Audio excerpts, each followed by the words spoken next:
본 방송에서 제공하는 투자 정보는 투자 판단에 대한 조언입니다. 방송에서 제공하는 주식의 가치, 가격 상승 및 가격 하락에 대해서는 방송사에서 보장하지 않습니다. 헤드라인 뉴스입니다. 뉴욕 증시에서 주요 지수는 전일 급락에 대한 반작용으로 일제히 상승 마감했습니다.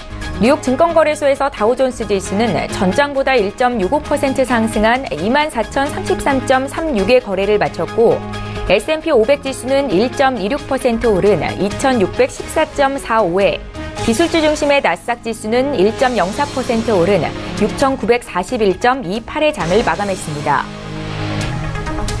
공급관리협회 뉴욕에 따르면 3월 뉴욕시 비즈니스 여건 지수는 전월 54.5에서 54.0으로 하락했습니다. 지난 1월은 72.5로 2006년 11월 이후 최고치였습니다. 지수는 50을 기준으로 확장과 위축을 가늠합니다. 닐 카시카리 미니애폴리스 연방준비은행 총재는 추가적인 금리 인상이 정당화될지 명확하지 않다고 진단했습니다. 또 최근 무역 갈등을 두고 중국과 미국이 위험한 게임을 하고 있다고 우려했습니다. 카시카리 총재는 다만 미국 측의 조치에 공감이 간다면서 그동안 중국이 공정한 무역을 위한 노력을 하지 않았다는 견해를 내놨습니다.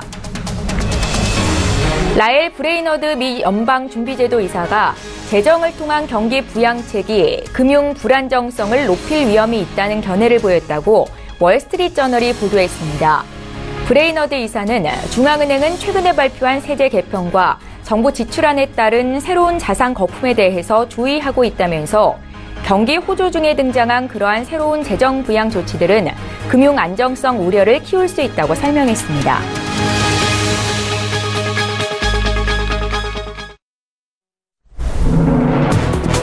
시청자 여러분 안녕하십니까? 출발 증시와이드 1부 시작합니다. 최은정입니다. 간밤 마감한 미국 뉴욕 증시 3대 지수가 전일의 급락을 딛고 일제히 1% 이상 반등을 보여줬습니다.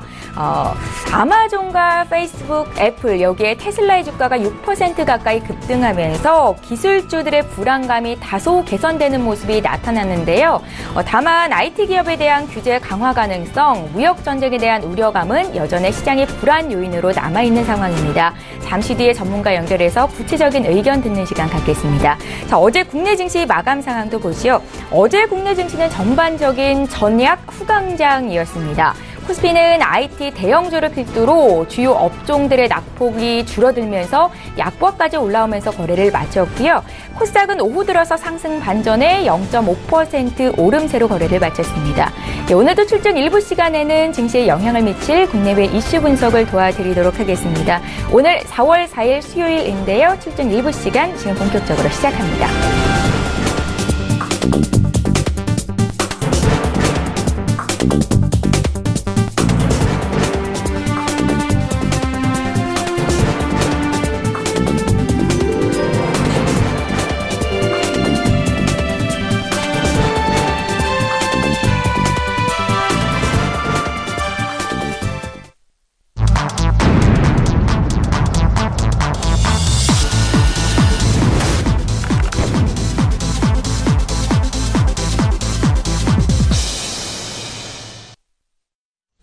예, 신승용의 시그널 나우 시간입니다. 오늘 수요일이죠. 브레인코리아 인베스트 신승용 대표 화상으로 연결해보겠습니다. 대표님 안녕하세요. 네, 안녕하십니까.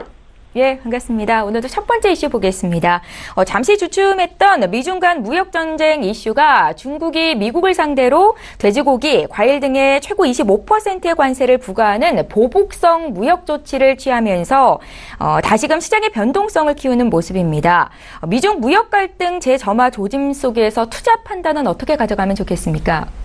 계속 진행되고 있는 이슈 중에 하나가 미국과 중국 간의 무역 전쟁 이슈, 그리고 미국에 대한 미국에서의 기술주들의, 그러니까 소위 말하는 고성장 기술주들에 대한 변동성 양상, 이 두 가지가 아닐까 이렇게 좀 생각이 되고 있습니다.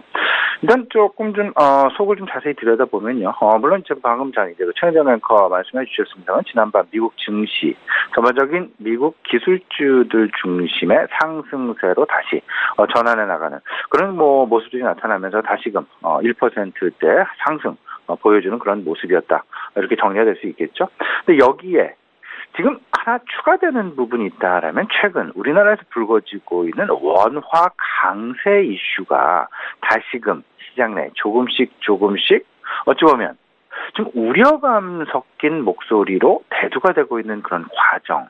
조금 우리가 좀 앞으로 좀 심각하게 좀 생각을 해봐야 되지 않을까 이런 말씀 좀 드려봅니다. 미국과 중국 간의 무역 전쟁 우려감 여기에 원화의 강세 이슈까지 좀 더해지게 되면서 어제 특히나 삼성전자의 실적과 관련해 상당히 긍정적인 발표 가능성이 높음에도 불구하고 연일 계속되는 외국인들의 매도 양상이 나타났다라는 부분. 이 부분은 어찌 보면 미국에서의 기술주들의 변화 여기에 더 나아가서 원화 강세까지 지금 가세되고 있는 그런 모습이 결국은 삼성전자를 중심으로 한 전반적인 수출주들에 대한 우려감으로 대두가 되고 있는 것은 아닌지 다시 한번 좀 생각해 볼 필요가 있는 그런 국면이다라고 말씀을 드릴 수 있을 것 같습니다. 일단 전반적인 무역 관련 이슈 끝난 것은 아니다. 분명한 것, 업종별로 순환적인 어떤 그 악재 상황이 연일 연출이 되고 있다라는 부분.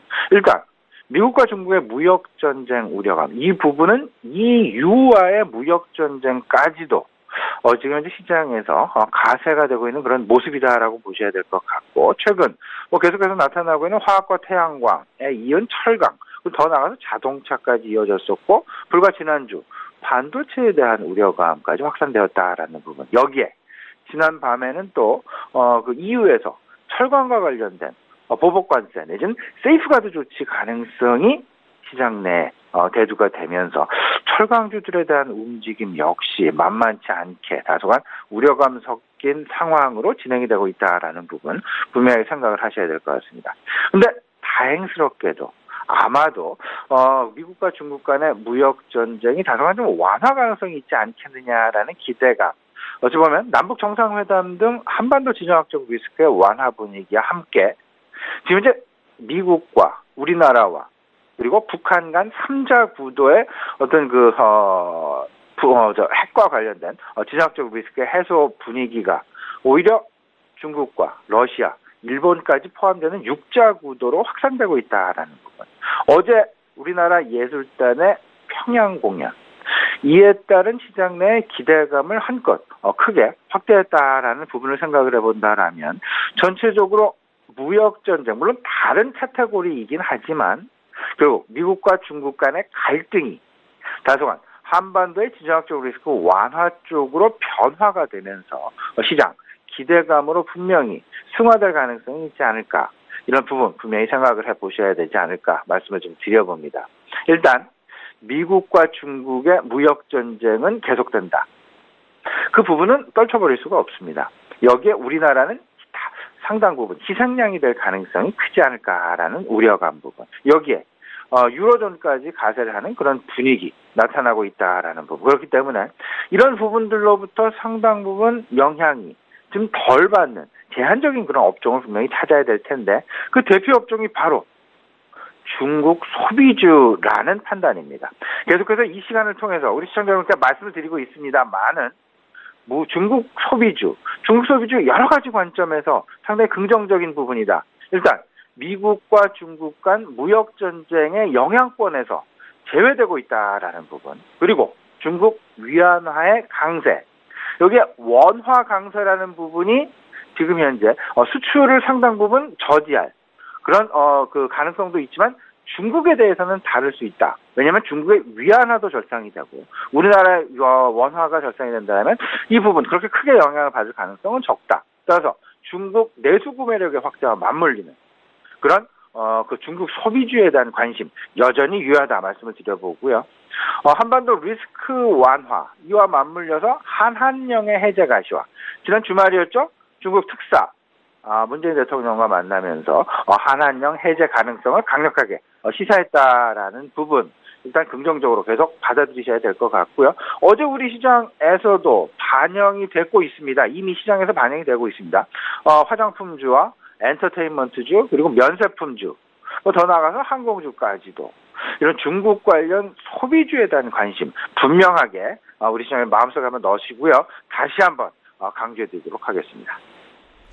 예, 중국 소비 관련주 관심을 지속해야 된다 말씀 주셨는데요. 잠시 뒤에 구체적인 투자 의견 또 듣는 시간 갖겠습니다. 저희 두 번째 이슈로 넘어가 보겠습니다.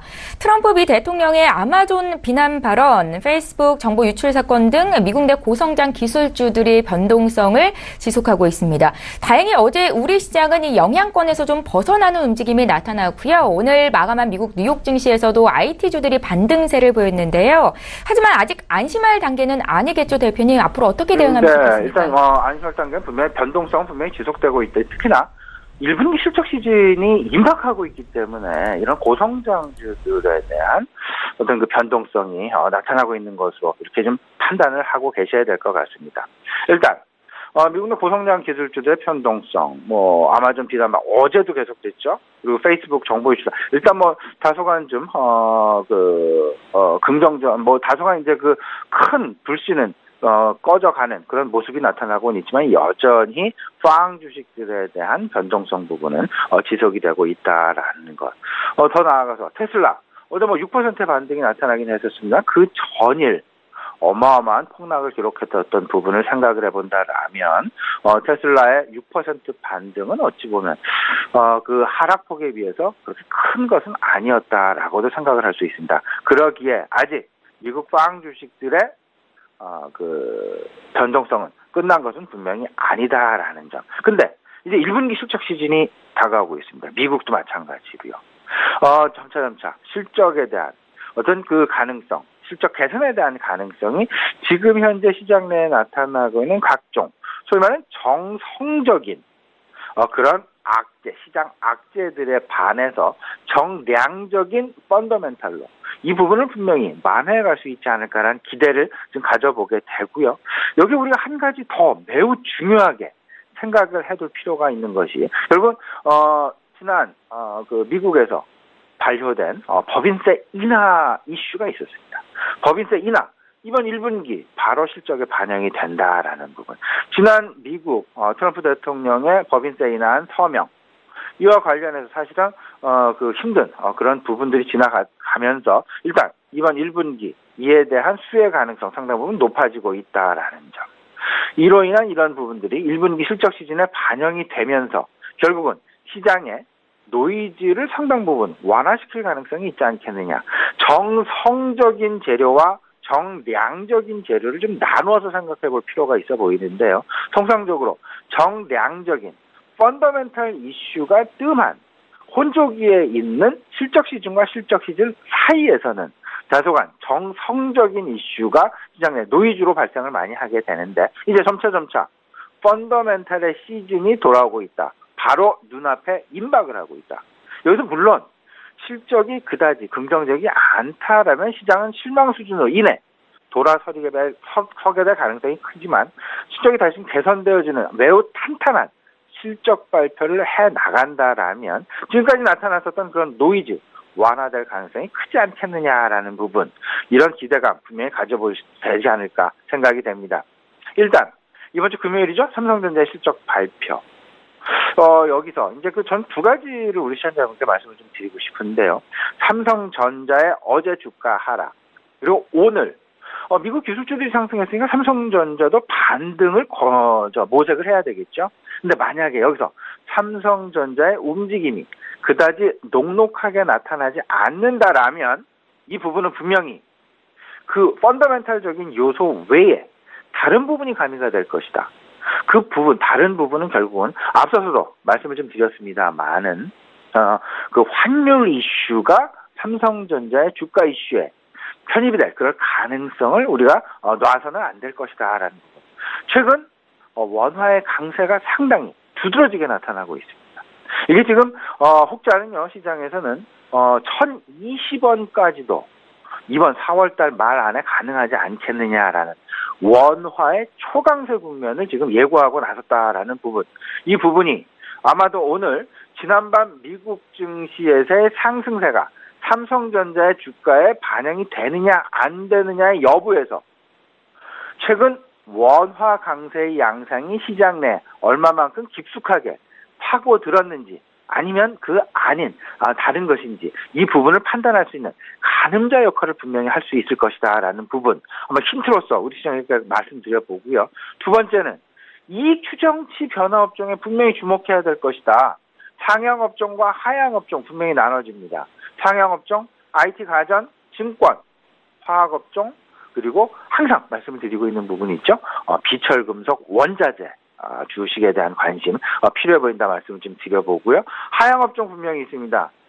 지금 디스플레이 업종하고 IT 하드웨어 업종은 다소간 이제 보수적인 견지에서 실적 시즌 접근해 나가야 되겠다라는 부분 다시 한번 정리해 드리도록 하겠습니다.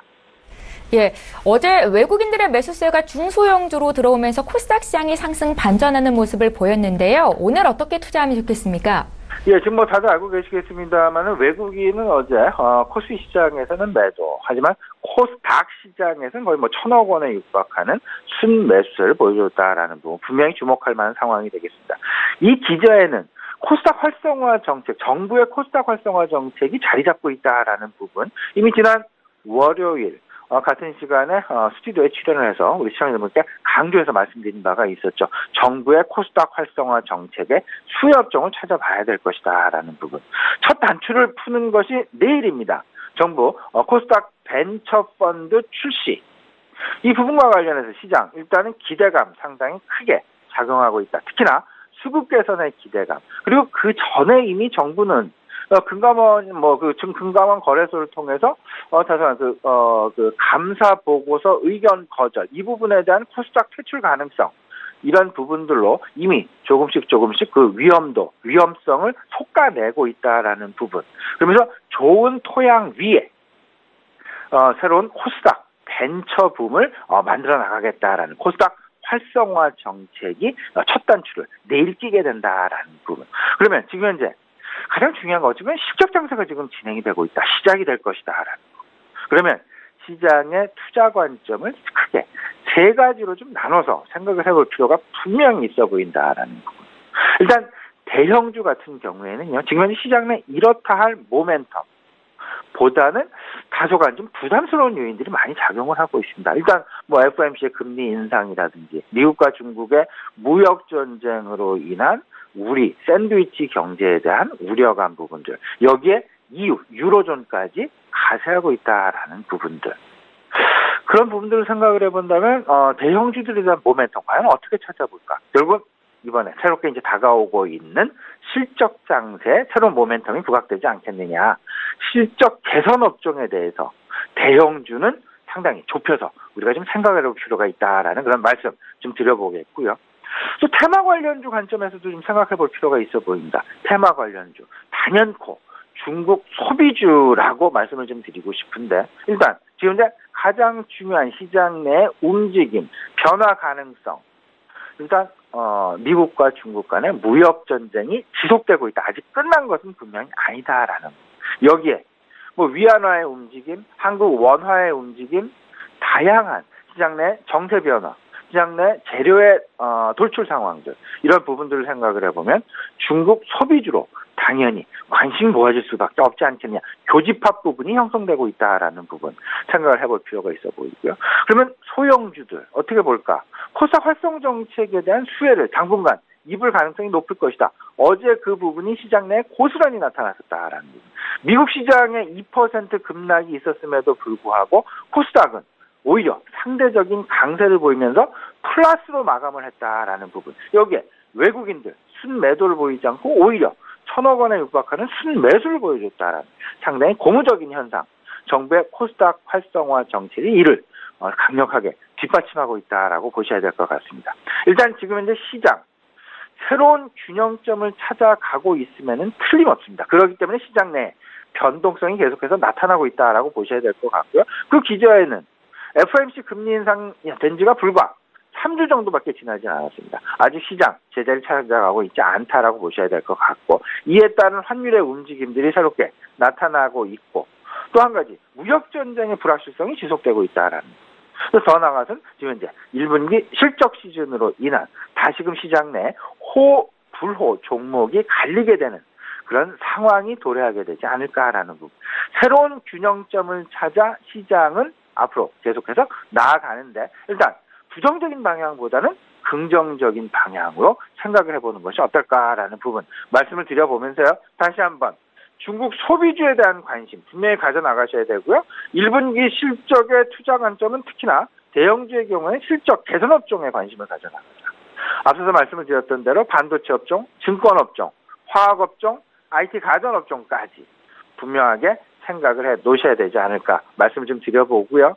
결국 정부의 코스닥 활성화 정책은 벤처라든지 아니면 전반적인 코스닥 시장의 안정화를 꾀하겠다라는 그런 의미, 그런 부분에서 계속해서 시장 내에 성장이 돋보이는 그런 업종군들, 4차 산업, 바이오 헬스도 마찬가지가 되겠습니다. 물론 옥석 가리기는 분명히 하셔야 되겠습니다. 여기에 신재생 에너지, 특히나 미세먼지와 관련되어서 신재생 에너지는 앞으로 상당 기간 시장 내 화두가 될 수밖에 없다라는 부분까지 아울러서 우리 시청자 여러분들 마음속에 좀 새겨두시고 투자 전략 큰 그림 속에서 앞서서 말씀을 드렸던 세 가지 관점 꼭 좀 유의하셨으면 어떨까 싶습니다. 예, 이슈 분석하고 구체적인 투자 조언까지 들어봤습니다. 지금까지 브레인 코리아 인베스트 신승용 대표 연결했습니다. 고맙습니다. 네, 감사합니다.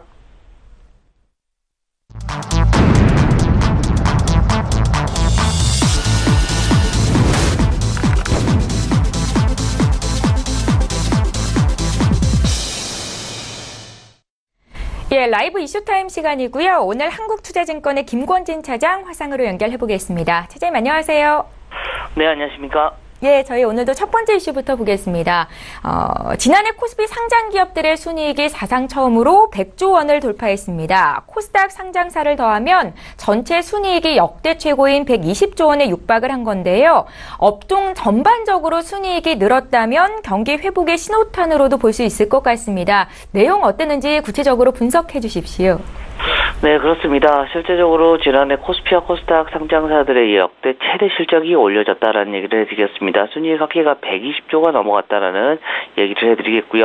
어떻게 보면 그동안에는 구조조정이나 여러 가지 조금 좀 쪼아서 불황형 흑자 기조가 계속해서 되었었다. 근데 이제는 다르게 외형과 이익이 동반 성장을 하는 이런 흐름으로 조금 바뀌었다는 겁니다. 즉 작년의 흐름이 조금 많이 바뀌었다라는 얘기를 해드리겠고요. 글로벌 경제 시황이 워낙 좋았기 때문에 이런 모습이 나왔고 가장 크게 우리나라에서는 반도체 호황이 되면서 수출 호재와 국내 기업 이익의 수준이 확 많이 위로 올라서는 주는 모습이 나왔다라는 얘기를 해드리겠습니다.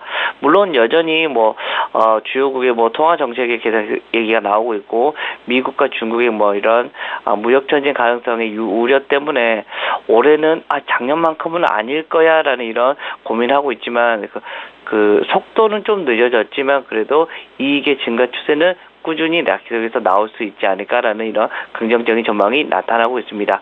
실제적으로 작년에 어떻게 보면 코스피 같은 경우가 순이익이 사상 처음으로 100조가 넘어갔다라는 건 좀 의미 있는 일이다라는 얘기를 해드리겠고요. 실제적으로 지난해 매출 같은 경우가 전년 대비해서 10% 가까이가 올랐고요. 9.96% 정도가 올랐고요.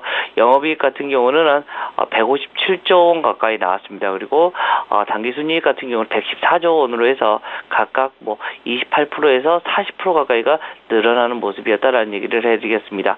작년 같은 경우는 어떻게 보면 SK하이닉스 그리고 삼성전자에 어떻게 보면 힘이 가장 컸었다라는 거 여러분들 잘 알고 계실 겁니다. 실제적으로 이런 이슈 때문에 이 두 종목만 어떻게 보면 1월 달에서 10월 달까지 이 두 종목 매매를 하지 않았으면 다른 종목들은 완전히 조금 차별화가 너무 많이 되는 이런 시작이지 않았나라는 얘기를 해드리겠습니다. 반면 코스닥 같은 경우도 코스닥은 어떻게 됐지라고 보면 코스닥도 전년 대비해서는 매출액 같은 경우도 한 10% 정도는 늘었고 영업이익 같은 경우도 한 11.86% 이상은 늘어났긴 했다라는 얘기를 해드리겠습니다. 즉 긍정적인 흐름은 같이 다 이어와 주고 있는 것 같다라는 얘기를 해드리겠고요. 가장 큰 것은 바로 여전히 정보기술 IT 반도체 일부 산업의 일부가 계속해서 쏠리는 현상이 좀 많이 나왔었다라는 거 안내를 해드리겠고요. 그런데 올해부터는 조금씩 달라질 수 있을 것 같습니다. 즉 올해 코스피 이익 증가 속도는 슬로우한 모습이 나오고 있고 코스닥 같은 경우는 이제는 이익성이 본격화될 수 있다. 즉 여러 가지 이슈들 때문에 코스닥에 대한 이런 기대가 조금씩 더 커지고 있는 게 맞는 것 같다라는 거 얘기를 해드리겠습니다. 어떻게 보면 코스피가 먼저 쭉 올려놓고 뒤에 이제 코스닥이 따라오는데 거래소는 좀 기다려주는 것 같고 코스닥이 열심히 따라 올라와주는 모습이 나올 수가 있다라는 얘기를 해드리겠습니다. 실제로 이익 성장세보다는 올해는 코스닥이 훨씬 더 좋을 것 같고요. 코스피 순이익은 전년 대비해서 한 10% 정도 증가할 수 있는데 코스닥 같은 경우는 35% 이상이 증가할 가능성이 크다라는 얘기를 해드리겠습니다. 이것의 가장 큰 원인은 뭐냐면 결국은 이번 정부가 어떻게 보면 코스닥을 활성화시키기 위해서 여러 가지 노력을 하고 있습니다. 대표적으로 우리가 KRX 300 같은 경우도 얘기가 나와 있고 내일부터 시작이 되는 코스닥 벤처펀드 등 여러 가지 이슈들이 좀 많이 이야기가 나오면서 주가에 대한 흐름을 좀 많이 끌어갈 수 있는 모습이 하나씩 나오고 있는 것이다라는 얘기를 드리겠습니다. 예, 말씀하신 것처럼 내일 코스닥 벤처펀드가 출범합니다. 정부의 코스닥 시장 활성화 정책의 일환인데 이게 실효성이 얼마나 될지 일단 시장의 기대감은 굉장히 높은 것 같은데요. 또 수혜주를 찾고 있는 우리 시청자 여러분들을 위해서 관련 의견도 좀 부탁드릴게요. 예, 그렇습니다. 내일부터 시작이 되는 이런 이슈들 때문에 좀 어제 같은 경우 그리고 최근 들어서 조금씩 코스닥이 좀 강해지는 모습이 좀 많이 나오는 것 같다라는 얘기를 해드리겠습니다. 코스피는 좀 멈춰있는 모습, 그렇지만 코스닥 같은 경우는 좀 강한 모습이 계속해서 나타나고 있다라는 얘기를 해드리겠습니다. 실제 코스닥 지수, 코스닥 펀드 덕분에 어떻게 보면 투자 수요가 좀 더 몰리는 종목들이 생기기 시작한다라는 얘기를 해드립니다. 내일부터 코스닥 벤처 펀드가 이제 출범을 하면서 주문에 대한 이런 이슈들이 좀 많아지지 않을까라는 얘기. 그리고 최근 주가 상승세가 두드러질 것으로 지금 현재 여러 가지 기관에서도 얘기가 많이 나오고 있다라는 얘기를 해드리겠습니다. 코스닥 벤처펀드에 어떻게 보면 편입 가능한 종목들이 지금 한 577개 정도가 되고요. KRX 300에 편입된 종목은 한 305개, 그리고 코스닥 150에 편입된 종목은 한 150 종목이 있다라는 거. 근데 거기에 공통적인 이런 종목들이 있다라는 거 얘기를 해드리겠습니다. 한 26건 정도가 여기에 이 세 가지 이런 군에 다 포함이 되는 이런 종목들이 있다라는 얘기를 해드리겠습니다. 실제 26건 중 제일 많은 것은 역시 코스닥이다 보니까 제약 바이오 업종이 가장 많았답니다. 지금 현재 10곳 정도가 나온다라는 얘기를 해드리겠고요. 그 다음에 반도체 장비 업종이 한 4곳 정도, 그리고 게임 업종이 한 3곳 정도 이상을 나타내고 있다는 얘기를 해드리겠습니다. 대표적으로 제약 바이오 하면 여러분들이 떠올리는 주식들입니다. 어떻게 보면 신라젠이나 메디톡스, 그리고 바이로메드 등에 대한 이슈들은 계속해서 나타날 수밖에 없다라는 얘기를 해드리겠습니다.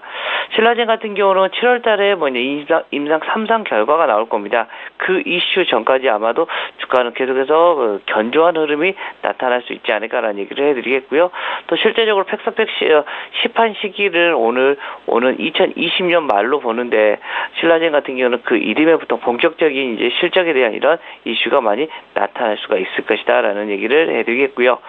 또 메디톡스 같은 경우는 최근에 코스닥 시장에서 사상 최고가를 계속해서 경신하면서 주가가 나타나고 있는데 보톨리늄 독소에 대한 이런 개발하고 생산에 대한 이런 이슈가 계속해서 나타나고 있다라는 거 얘기를 해드리겠습니다. 이슈는 계속해서 아마도 나올 수밖에 없는 이런 모양이다라는 거 얘기를 해드리겠고요. 린네공업 같은 경우나 테스나 원익홀딩스 같은 경우는 수급 효과를 계속해서 누릴 수 있을 것 같다라는 얘기를 해드립니다. 실제적으로 반도체 사이클에 대한 이런 이슈들이 올 초반 하더라도 많았습니다. 1월이나 2월 같은 해는 반도체 사이클 이제는 좀 밑으로 좀 처질 수 있다라는 얘기를 했는데 최근 들어서는 분위기가 완전히 바뀌었습니다. 아니다. 사이클은 더 많이 올라갈 수 있을 것 같다라고 얘기가 나오고 있고요. 이런 이슈 때문에 삼성전자나 SK하이닉스 같은 경우도 주가가 다시 조금씩 괜찮아지는 모습이 나오고 있고 거기 아래딸에 있는 이런 대표적인 리노공업이나 테스, 원익홀딩스, 주성엔지니어링 같은 경우가 수급에 대한 이슈들을 좀 많이 받을 수가 있다라는 얘기를 해드리겠습니다. 대표적으로 리노공업 같은 경우는 리노핀과 IC, 테스 소켓 같은 경우가 주가에 대한 이런 흐름이 많이 좋아질 수 있는 모습이 나올 수밖에 없는 모습이고 테스 같은 경우도 D램과 3D 낸드 모두 설비에 대한 증설에 대한 필요성이 계속해서 나오고 있어서 실적이 한 단계 더 레벨업이 될 수 있을 것 같다라는 거 얘기를 해드립니다. 실제로 삼성전자가 4월부터 이번 달부터 관련 발주가 많이 나올 것으로 지금 기대를 하고 있다는 얘기를 해드리겠습니다. 또 마지막으로 게임 업종 같은 경우는 컴투스나 더블게임즈, 위메이드 같은 경우가 지금 현재 기대를 많이 받고 있는데 실제로 게임주 같은 경우는 어떤 이슈가 나오냐, 새로운 게임이 나올 거냐에 대한 이런 이슈가 나오면 주가가 다시 한번 팡팡 튀어주는 모습이 많이 나온다는 얘기를 해드리겠습니다. 컴투스 같은 경우가 대표적으로 스카이랜더스 모바일과 서머너주어에 대한 이런 이슈들이 아마도 조금씩 출시 시점이 다가오고 있습니다. 스카이랜더스 같은 경우는 3분기 정도가 될 것 같고요. 서머너주어 같은 경우는 4분기에 다시 한번 좀 업데이트가 되는 모습이 나온다라는 거. 이렇게 되면 신작 모멘텀이 다시 한번 주목이 될 수 있을 것이다라는 얘기를 해드리겠고요. 소셜 카지노 업체, 게임 업체인 더블게임즈 같은 경우는 더블다운 카지노 같은 경우 이달 버전 2가 나온답니다. 이렇게 되면 새로운 이런 업데이트 이슈가 생기면서 다시 한번 주가가 움직여줄 수 있다. 항상 게임주들은 그런 임박해서 출시되기 전까지 항상 여러분들이 관심을 많이 가지셔 주셔야 되는 이런 종목들이 될 수 있다라는 얘기를 드리겠습니다. 예, 이슈 분석을 통해서 투자 조언까지 얻고 있는데요. 이번에 세 번째 이슈로 넘어가 보겠습니다. 최근 중국 소비 관련주가 연이어서 상승세를 나타내고 있습니다. 한중 해빙 분위기를 타고 그중에서도 국내 3대 엔터주도 날개를 달고 있는데요. 한 달 새 두 자릿수 급등에 이어서 추가 상승에 대한 기대감도 있습니다. 차장님의 의견은 어떠십니까? 이 엔터주에 대한 생각이요? 괜찮다라고 얘기를 해드릴 수 있을 것 같습니다. 실제적으로 주가가 그동안 사실은 많이 눌려 있었습니다. 그런데 이제는 조금 봄이 오는 것처럼 여기 엔터 3사 같은 경우도 좀 긍정적인 흐름이 계속해서 나타날 수 있지 않을까라는 얘기를 해드리겠습니다. 가장 먼저는 중국 시장이 다시 한번 좀 열린다라는 거 좀 긍정적으로 여러분들이 생각해 주실 수가 있다라는 얘기를 해드립니다. 그리고 최근에는 SN 같은 경우는 새로운 이슈 같은 것도 나타나고 있죠. 다른 회사와 합병 얘기도 나왔었고요. 실제적으로 키스토와 합병 얘기가 나와버리면서 SN 같은 경우는 하나의 큰 이런 그룹이 완전히 되고 있다라는 얘기를 해드리겠습니다. 실제적으로 SN과 YG, JYP 같은 경우는 엔터주가 지금 현재 급등을 하고 있다라는 얘기를 해드리겠고요. 실적과 기업 인수를 기반으로 인해서 3사가 주가는 계속해서 상승을 하고 있다. 그리고 최근에 양제스 중국 정치위원장이 나타나오면서 한한령을 풀어주겠다라는 이런 이슈가 나와버리면서 중국 관련주들이 움직여주면서 당연스럽게 주가는 위로 상승을 할 수밖에 없는 모양이다라는 얘기를 해드리겠습니다. 실제적으로 SN 같은 경우가 실제 배우 라인업이 많이 약했었습니다. 근데 이 라인업을 키스트의 이런 인수합병으로 어떻게 보면 한 방에 해결했다라는 얘기를 해드릴 수가 있을 것 같고요. 최근에 조금 힘을 많이 쓰지 못했던 YG 같은 경우도 다시 한번 주가의 흐름은 좀 많이 나타날 수 있을 것 같습니다. 작년에 진행한 그 빅뱅의 일본 투어 실적이 지금 현재 1분기부터 이제 반영이 될 거다라는 거 얘기를 해드리겠고요. 디지털 싱글 꽃길 같은 경우가 지금 현재 중국에서 크게 흥행을 하면서 1분기 영업이익 같은 경우도 예상치보다 상당히 잘 나올 수가 있다라는 얘기를 해드리겠고요. 또 아이콘이나 블랙핑크들이 일본 시장에 어떻게 보면 성과를 이룰 수 있을 것이라는 것이 좀 고무적으로 나타나고 있다는 거 얘기를 해드리겠습니다.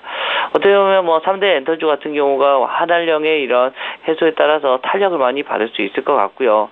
실제로 중국에서 어떻게 보면 단독 법인을 보유한 SN 같은 경우는 한한령이 어떻게 보면 대표적인 피해주였습니다. 근데 이제는 반대로 한한령 해소와 엑소와 샤이니 등 중국 콘서트가 이제 재개가 되면 중국 단독 그룹도 어떻게 보면 출범도 가능하지 않을까라는 얘기를 해주겠고 추가 성장 이런 성장 동력까지도 지금 현재는 확보가 가능한 모습이 나타나고 있다라는 얘기를 해드리겠습니다.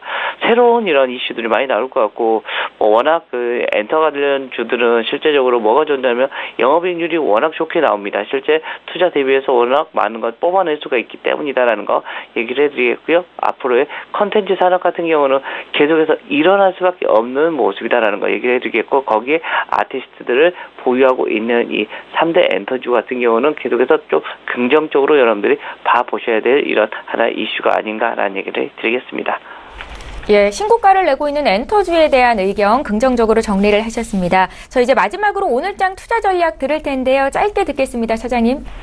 네, 그렇습니다. 1분기 어닝 시즌이 이제 시작이 됐다라는 얘기를 해드리겠고요. 긍정적인 흐름 계속해서 갈 수 있을 것이다라는 얘기를 해드리겠습니다. 뭐 여러 가지 이슈가 많이 나오는데 여전히 이런 경기 민감주에 대한 이런 이슈들은 여러분들이 관심 있게 가져주셔야 될 것 같고요. 2450선 아래에서는 여러분들 별로 그렇게 큰 그런 걱정하시지 말고 좀 바이앤홀딩 같은 경우도 나쁘지 않을 것 같다라는 얘기를 해드리도록 하겠습니다. 예, 오늘 라이브 이슈타임 시간이었고요. 한국투자증권 김권진 차장 화상으로 연결해봤습니다. 잘 들었습니다. 네, 감사합니다.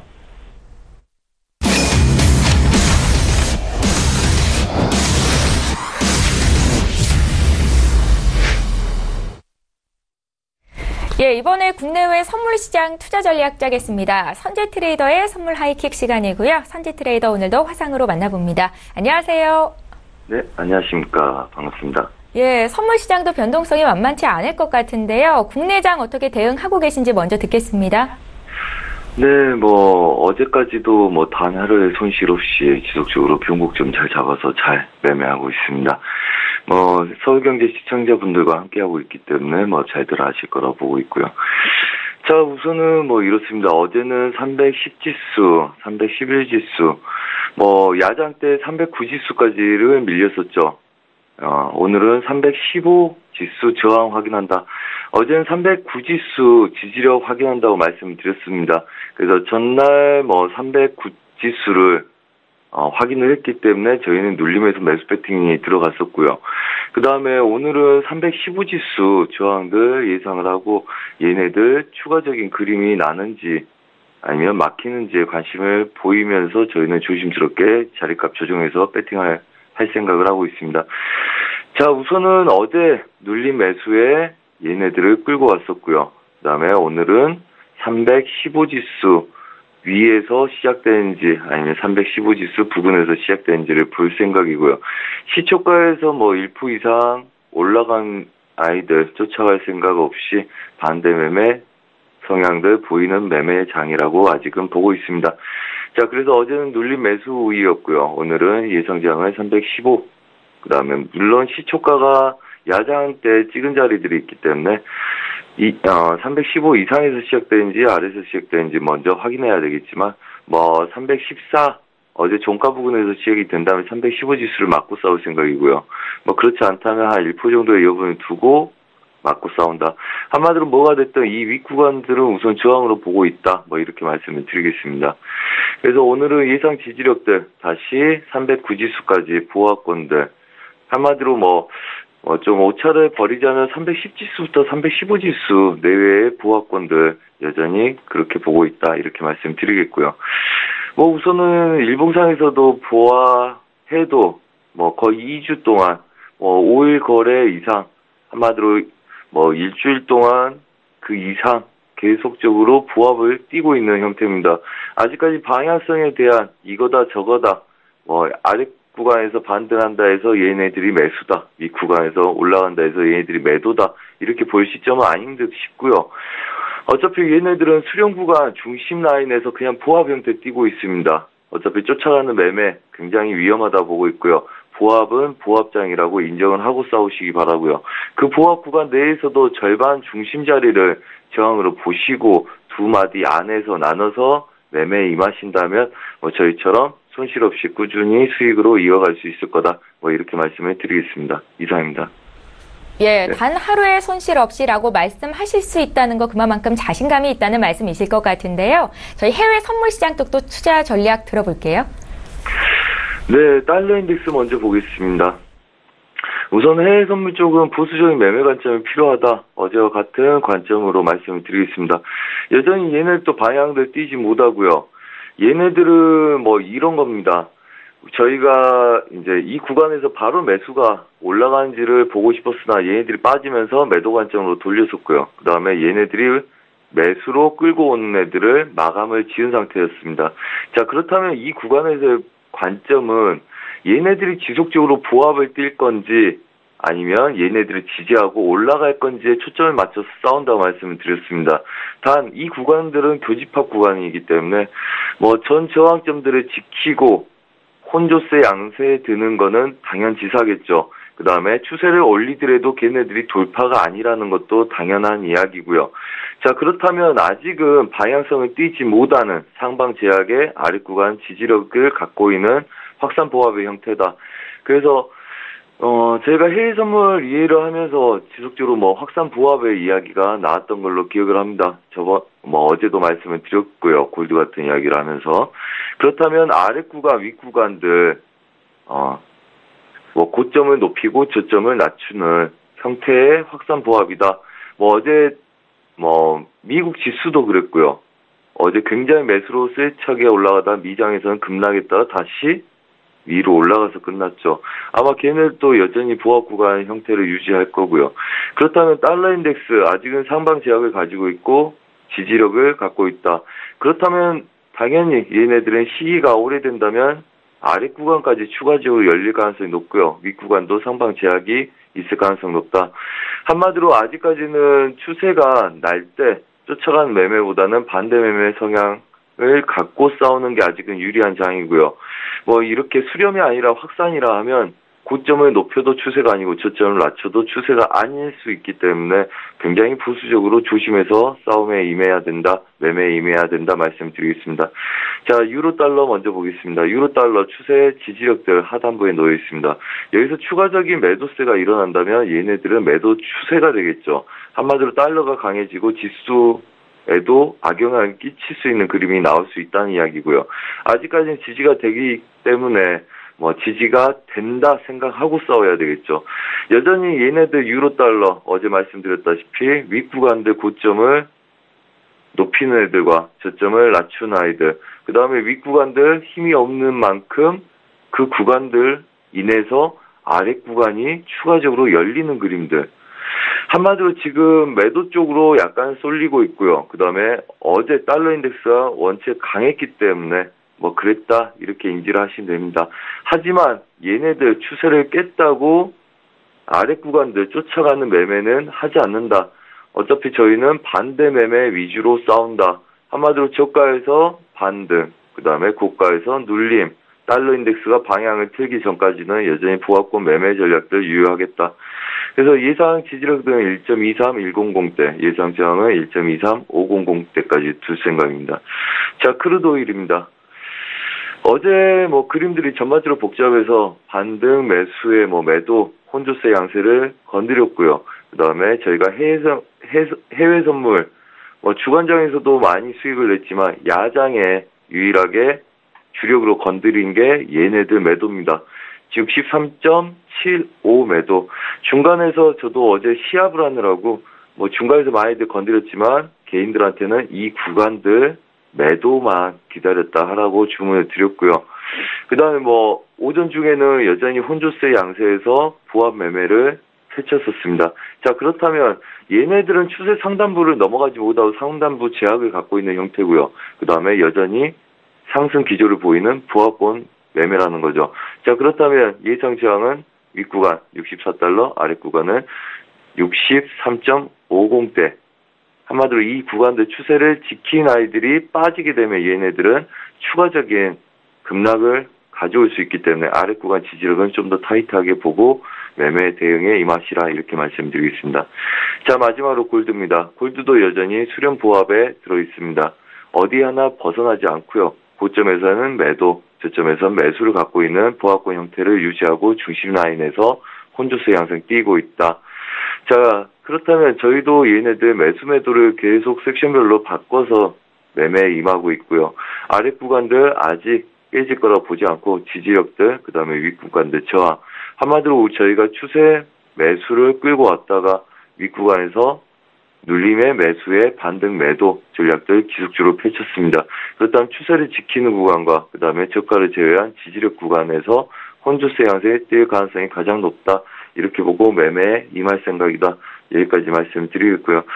여튼 아직 방향은 크게 결정나지 않은 상태에서 보합권 변동성이 큰 상태입니다. 한마디로 짧은 손절보다는 긴 손절이 유리한 상태고요. 그 다음에 어느 구간이든 오차가 많이 날 수 있는 구조이기 때문에 개인들한테 굉장히 힘든 장일 수도 있습니다. 단 쫓아가는 매매보다는 저항을 두고 저항 근처에서 짧은 손절과 그 다음에 수익이 나면 익절로 홀딩해서 나가는 전략이 아직까지도 여전히 유효하다. 그다음에 유리하다는 말씀 드리겠고요. 항상 보수적인 매매 관점으로 잘 리스크 관리 하시기 바랍니다. 이상입니다. 네, 오늘도 김우석 선재 트레이더와 함께했습니다. 내일 이 시간에 또 뵙겠습니다. 고맙습니다. 네, 감사합니다.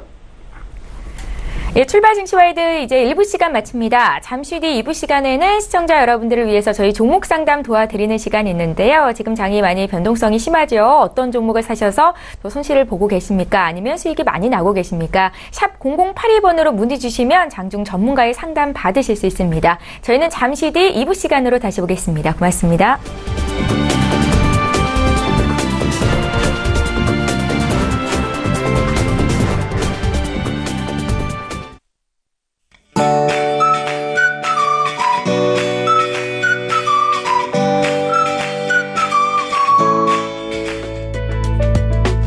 안녕하세요. K웨더 라이프스타일 예보 윤지향입니다. 현재 중부지방을 중심으로 비가 내리고 있습니다. 비구름대가 점차 남쪽으로 내려가면서 서울, 경기와 강원, 영서는 아침에, 강원, 영동과 충청, 전북과 경북 북부는 낮에 그치겠습니다. 그 밖에 남부지방은 남하하는 비구름대의 영향으로 아침부터 비가 내리겠습니다. 서울, 경기와 강원, 영서에 5mm 안팎, 그 밖에 전국에 10에서 30mm의 비가 예상되고요. 강원 산간에는 눈으로 바뀌어 내리면서 1에서 3cm가량 쌓이는 곳도 있겠습니다. 비가 내리면서 어제보다 기온이 크게 낮겠고요. 여기에 바람까지 다소 강하게 불어 쌀쌀하게 느껴지겠습니다. 큰 기온 변화에 유의하시기 바랍니다. 오늘은 기압골의 영향을 받다가 점차 벗어나겠습니다. 자세한 지역별 날씨는 나절 예보로 알아보겠습니다. 서울, 경기와 강원, 영서는 아침에, 충청도는 낮에 비가 그치겠습니다. 낮 기온 서울 17도로 어제보다 낮겠습니다. 강원 동해안은 아침에 비가 그치지만 경북 동해안과 울릉도 독도는 종일 이어지겠습니다. 전북과 경북 북부는 비가 내리다 낮에 그치겠고요. 그 밖에 남부지방은 아침부터 비가 오겠습니다. 물결은 서해와 남해상에서 최고 2.5m, 동해상에서 최고 3m로 높게 일겠습니다. 서해상에는 돌풍이 불고 천둥 번개가 치는 곳이 있겠습니다. 또 모든 해상에 안개가 짙게 끼겠습니다. 한 주간 비 소식이 잦습니다. 내일과 모레 전국에 비가 내리겠고요. 토요일에도 중부 내륙을 중심으로 비가 내릴 전망입니다. 날씨였습니다.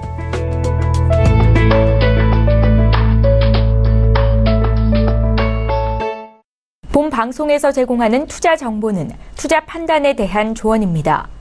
방송에서 제공하는 주식의 가치, 가격 상승 및 가격 하락에 대해서는 방송사에서 보장하지 않습니다.